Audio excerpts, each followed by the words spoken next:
اچھا، تو ایک سوال جو شاید ہم سب سوچتے ہیں، ایک کامیاب، ایک مطمئن زندگی وہ آخر ہوتی کیسی ہے؟ جی، یہ سوال تو ہر ایک کے ذہن میں آتا ہے۔ مقصد یہی ہے کہ سمجھیں کہ یہ حقیقی کامیابی اور اطمینان یہ چیزیں ملتی کیسے ہیں۔ بالکل، اور گفتگو کا آغاز ہی وہ کرتے ہیں فلاح کے تصور سے۔ یہ اسلام کا کامیابی کا معیار ہے نا؟ فلاح، اچھا۔ جی، جیسے اذان میں روز آواز آتی ہے، حیا علی الفلاح۔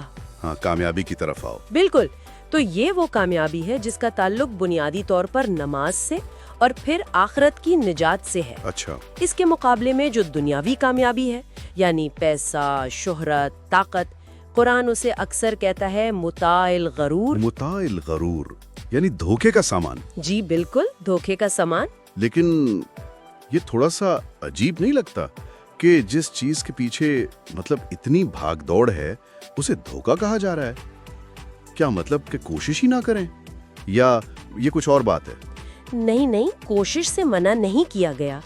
بات سمجھنے کی یہ ہے کہ ہمارا علم بہت محدود ہے نا، اور اللہ کا علم لامحدود ہے۔ صحیح۔ تو ہم اپنی عقل سے جو دیکھتے ہیں وہ پورا سچ نہیں ہوتا اکثر۔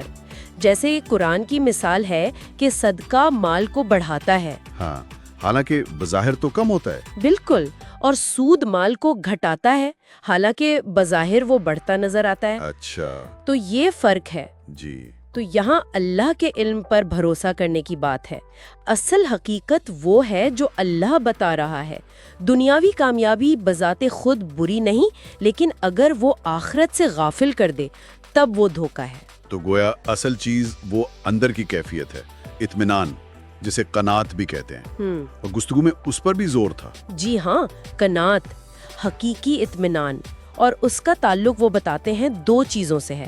ایک تو وہ کام کرنا جس سے آپ کے دل کو سکون ملے، آپ کا پیشن ہو جسے کہتے ہیں، اور دوسرا ان چیزوں کو قبول کرنا جنہیں آپ بدل نہیں سکتے۔ یہ بڑا مشکل کام ہے۔ بہت مشکل۔ اور یہ جو اطمینان ہے نا، یہ وقتی لذت یعنی پلیزر جی۔ اس سے بالکل مختلف ہے۔ اچھا، کیسے؟ دیکھیں، لذت تو ایک نشے کی طرح ہوتی ہے، وقتی طور پہ اچھی لگتی ہے، پھر اس کی طلب بڑھتی ہے اور آخر میں بے چینی چھوڑ جاتی ہے۔ صحیح۔ قناعت ایک ٹھہراؤ ہے، ایک پائیدار سکون ہے۔ اور یہ بات بڑی دلچسپ ہے کہ یہی چیزیں یعنی بامقصد زندگی، اطمینان، اب جدید تحقیق بھی اسی طرف آ رہی ہے۔ اچھا، ہاں، وہ کلیٹن کرسٹنسن ہے، ہارورڈ بزنس اسکول کے پروفیسر تھے۔ ان کی کتاب ہے how will you measure your life. جی میں نے سنا ہے اس کا۔ انہوں نے اپنی تحقیق میں یہی بتایا کہ بھرپور زندگی کے 3 ستون ہیں۔ ایک، بامقصد کام یا کریئر۔ دوسرا، گہرے رشتے، خاص طور پہ ازدواجی تعلق۔ بہت اہم۔ اور تیسرا، کردار کی پختگی، یعنی ایسی زندگی گزارنا کہ ضمیر پر کوئی بوجھ نہ ہو۔ اور حیرانی کی بات یہ ہے کہ یہ تو وہی باتیں ہیں جو ہماری دینی تعلیمات میں صدیوں سے موجود ہیں۔ بالکل، خاص طور پر یہ جو ازدواجی رشتے کی بات ہے نا، اسلام میں اس کی اہمیت غیر معمولی ہے۔ جی؟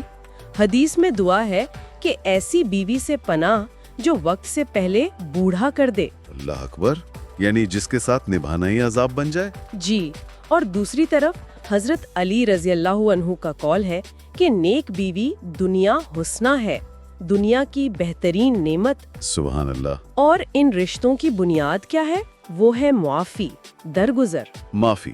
جی، جب میاں بیوی ایک دوسرے کی چھوٹی موٹی باتوں کو، غلطیوں کو نظر انداز کرنا سیکھتے ہیں، تبھی وہ رشتہ مضبوط ہوتا ہے، گھر میں سکون آتا ہے۔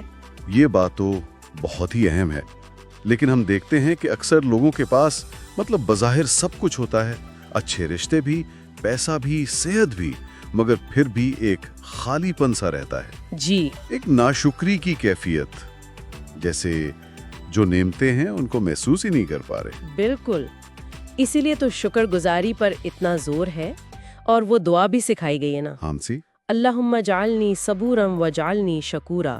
اے اللہ، مجھے صبر کرنے والا، شکر کرنے والا بنا۔ وجعلنی فی عینی صغیرا وفی اعین الناس کبیرا۔ اپنی نظر میں مجھے چھوٹا رکھ، لوگوں کی نظر میں بڑا بنا۔ واہ، کیا دعا ہے، اپنی حقیقت کو پہچاننا۔ جی، اور ساتھ میں اپنے نفس کے شر سے پناہ مانگنے کی دعا، اللہم الہمنی رشدی واعذنی من شر نفسی۔ اے اللہ، مجھے ہدایت دے اور میرے نفس کے شر سے مجھے بچا۔ کیونکہ اکثر مسئلہ باہر نہیں ہوتا، اکثر اندر ہی ہوتا ہے۔ اپنی خامیوں کو پہچاننا، ان پر قابو پانا، یہی اصل جہاد ہے۔ تو خلاصہ کلام یہ ہوا کہ یہ جو حقیقی کامیابی اور اطمینان ہے، یہ کوئی باہر کی چیز نہیں جسے ہم پالیں گے، نہیں، یہ اندر کی کیفیت ہے۔ اندر کی کیفیت ہے جو قناعت سے، شکر سے، با مقصد زندگی سے اور خاص طور پر مضبوط رشتوں سے آتی ہے، اور وہ رشتے جو معافی پر قائم ہوں۔ بالکل، اور سب سے بڑھ کر اللہ کی رہنمائی پر بھروسہ، اپنی محدود عقل پر ضرورت سے زیادہ انحصار نہ کرنا۔ صحیح، کبھی کبھی لگتا ہے ہم خود ہی اپنی بھلائی کے دشمن بن جاتے ہیں۔ ہو جاتا ہے ایسا۔ تو شاید سوچنے کی بات یہ ہے کہ کیا اپنی زندگی میں سکون لانے کا پہلا قدم یہ ہو سکتا ہے کہ ہم اپنی ان اندرونی کمزوریوں کو، خامیوں کو پہچانیں جو ہمارے سکون کو، ہمارے رشتوں کو خراب کر رہی ہیں۔ خود احتسابی۔ جی، اور پھر شعوری طور پر اپنے قریبی رشتوں میں معافی کو اور درگزر کو جگہ دیں۔ شاید تبدیلی یہاں سے شروع ہو۔